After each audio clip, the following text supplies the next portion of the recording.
तुमने पूरी रात रट्टा मारा, 10 घंटे पढ़ाई की, लेकिन एग्जाम हॉल में सब गायब।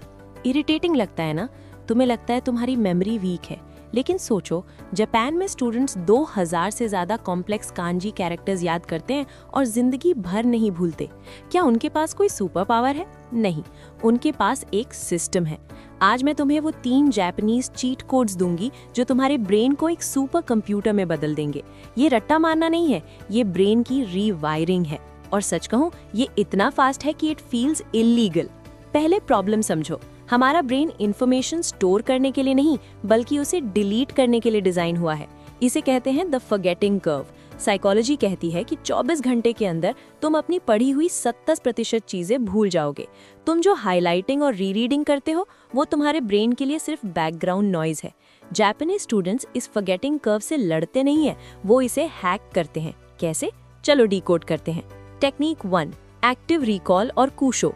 वेस्टर्न स्टूडेंट्स सिर्फ पढ़ते हैं, लेकिन जापानीज स्टूडेंट्स कूशो यूज करते हैं। जब उन्हें कोई मुश्किल कांजी या कॉन्सेप्ट याद करना होता है, वो उसे हवा में या अपनी हथेली पर उंगली से ड्रॉ करते हैं। क्यों?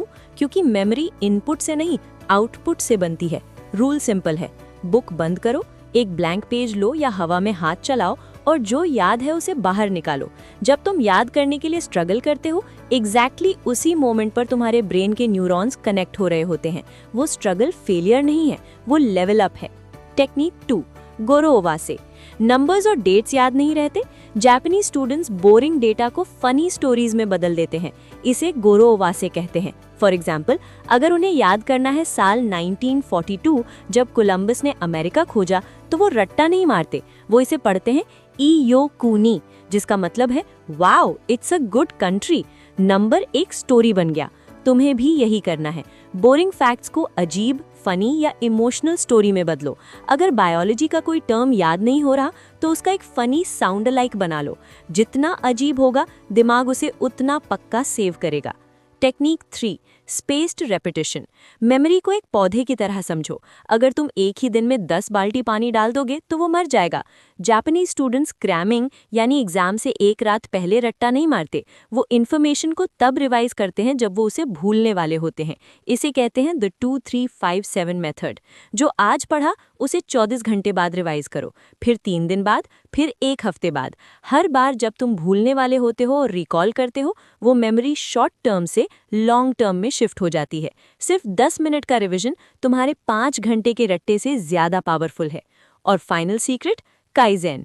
इसका मतलब है कंटिन्यूअस इंप्रूवमेंट। जापानीज स्टूडेंट्स एक दिन में जीनियस नहीं बनते, वो हर दिन सिर्फ 1% बेहतर होने पर फोकस करते हैं। आज सिर्फ 5 नए शब्द याद करो, कल 5 और। तुम्हें पहाड़ नहीं तोड़ना है, बस रोज एक ईंट रखनी है। कंसिस्टेंसी ही वो चीज है जो एवरेज स्टूडेंट को टॉपर बनाती है। तो अब तुम्हारे पास वो ब्लूप्रिंट है जो जापान के सबसे स्मार्ट स्टूडेंट्स यूज करते हैं। एक्टिव रिकॉल, गोरो ओवासे और स्पेस्ड रेपिटेशन। अब चॉइस तुम्हारी है। तुम वापस स्क्रॉल कर सकते हो या आज से अपनी मेमोरी को ट्रेन कर सकते हो। चैलेंज, कमेंट में लिखो I am a learning machine, ताकि तुम्हारा सबकॉन्शियस माइंड इसे एक्सेप्ट कर ले। लाइक करो अगर कुछ नया सीखा और सब्सक्राइब करो स्केच योर माइंड को। मिलते हैं अगली वीडियो में।